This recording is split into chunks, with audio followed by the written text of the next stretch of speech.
유럽의 한 나라에서 독실하게 천주교를 믿었던 왕이 있었습니다. 그렇기에 타 종교를 전혀 인정하지 않았습니다. 왕은 자신의 나라에 거주하는 유대인과 아랍인들에게 명령했습니다. 모든 유대인과 아랍인들은 유대교 혹은 이슬람교를 버리고 종교를 천주교로 개종하라는 명령이었습니다. 하지만 이들은 종교를 바꿀 생각이 없었습니다.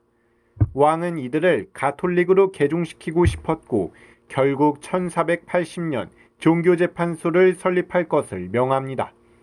종교재판소를 만들어 개종에 불복종하는 유대인과 아랍인들을 처단하는 것을 목적으로 했습니다. 국왕은 분열된 지역을 통일시킨 후 이교도들을 모조리 쫓아낼 계획을 세웁니다. 사실 이곳은 여러 나라가 분단된 형태로 남아 있었습니다. 결국 엄청난 전쟁을 치른 끝에 승리를 거두고 왕은 통일을 이끈 주역이 되었습니다. 이후 이교도들에게 개종을 강요했고 개종을 거부한 사람들은 화형을 하는 등 잔인한 모습을 보였습니다. 교황은 왕의 이러한 모습을 크게 칭찬했습니다. 왕이 가톨릭을 수호했다는 칭찬을 했던 것입니다. 물론 지금의 로마 교황청이었다면 이러한 모습을 강도 높게 비판했겠지만 당시 교황과 교황청은 가톨릭을 널리 전파한 것만 초점을 맞추어 칭찬했던 것입니다. 가톨릭의 왕이라는 칭호까지 얻었으니 왕이 교황으로부터 얼마나 큰 신임을 얻었는가를 알 수 있었죠. 특히 이슬람교를 유럽에서 완전히 쫓아냈다는 것을 교황은 크게 기뻐했습니다. 교황으로부터 이러한 큰 신임을 얻게 되자 자연스레 왕권이 강화되었습니다. 역대 교황들은 주로 유럽 각 지역 왕들을 간섭하는 모습을 보이곤 했는데 이 왕에게는 그러한 모습을 보이지 않았고 이는 왕이 귀족들의 눈치를 보지 않아도 되었기에 왕권이 강화될 수 있었습니다. 그렇지만 통일된 이 나라의 상황은 그렇게 좋지 못했습니다. 종교의 획일화로 인해 다양한 문화가 사라졌기 때문입니다. 우수한 건축물들을 만들었던 이슬람 교도들이 떠나면서 이 지역만의 독특한 문화 양식이 사라졌습니다. 경제도 어려워졌습니다. 유대인들이 떠난 것이 큰 패착이었습니다. 유대인들은 상공업을 주름잡으면서 나라의 경제를 책임졌던 구성원이었는데 이들이 대부분 떠나게 되자 나라 경제가 휘청했습니다. 이로 인해 왕이 종교개혁 때문에 경제를 어렵게 만들었다며 비판 여론이 생겼습니다. 도약이 필요한 시점이었습니다.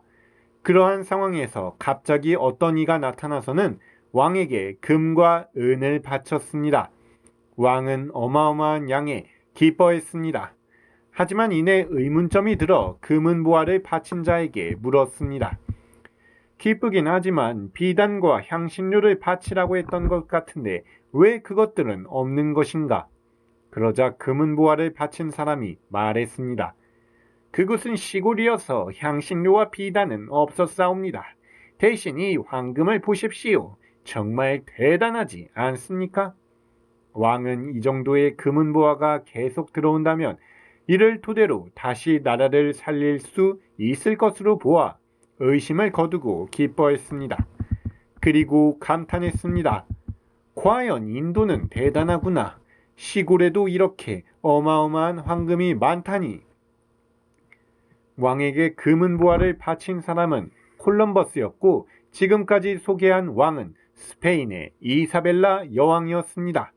이사벨라 여왕 혹은 이사벨 1세로 불리는 이 왕은 종교 박해를 하는 실책, 이로 인해 스페인의 문화와 경제가 무너지도록 만든 잘못을 저지르기도 했지만 콜럼버스를 알아봐 스페인을 다시 부강하게 만드는 역할을 했던 것입니다. 특히 콜럼버스 기용은 많은 신하의 반대에 부딪혔습니다. 안 그래도 부족한 재원을 사기꾼에게 투자한다고 보았기 때문입니다. 하지만 이사벨 1세는 콜럼버스를 믿어 자신의 보석을 팔아가면서까지 콜럼버스를 기용했고 죄인들에게 모든 죄를 사하여 줄 테니 승무원에 지원할 것을 장려했습니다. 결국 콜럼버스가 간 곳은 인도가 아니었지만 그로 인해 수많은 금은보화를 구해올 수 있었고 결국 나라가 다시 부를 얻을 기회를 얻었습니다. 이사벨 1세는 모험을 선택했고 이는 결과적으로 스페인의 발전에 크게 이바지했던 것이죠. 현재 스페인 사람들은 이사벨 1세를 통일 스페인의 어머니 혹은 할머니로 부르면서 지금도 크게 칭송하고 있다고 합니다. 스페인이 통일 후 종교 박해로 인해 경제, 문화가 어려워지기도 해 당대 사람 중에는 이사벨 1세를 싫어하는 사람들도 있었겠지만 콜럼버스를 기용한 안목으로 인해 스페인의 부강에 이바지한 사람이 되었기에 칭송의 대상으로 남게 된 것은 아닐까 생각해 봅니다. 업적과 잘못을 모두 가지고 있는 국왕 이사벨 1세. 이후 이사벨 1세는 콜럼버스와 그의 뒤를 이어 신대륙에 갔던 사람들이 원주민들을 착취한 것을 통해 금은을 얻었다는 사실을 말년에서야 알게 되고 이를 크게 안타까워하며 그렇게 하지 말라는 명령을 내렸다고 합니다. 이러한 행동을 통해 과거 저질렀던 종교 박해도 조금은 후회하지 않았을까 하는 추측도 해볼 수 있다고 생각합니다. 백성들의 경제적 어려움을 해결하고 분열되었던 나라를 통일시키는 행복을 주었지만 이교도들과 아메리카 원주민들에게는 불행을 주었던 왕. 그렇기에 이사벨 1세는 성군과 폭군의 경계선에 섰던 왕으로 생각합니다. 그래서 그녀를 성군으로만 기억해서도 안 되고 폭군으로만 기억해서도 안 된다고 생각합니다. 시청해 주셔서 감사합니다. 구독과 좋아요, 알림 설정, 댓글 남겨주신다면 더욱 최선을 다해 제작하고자 노력하겠습니다. This is all from tribe.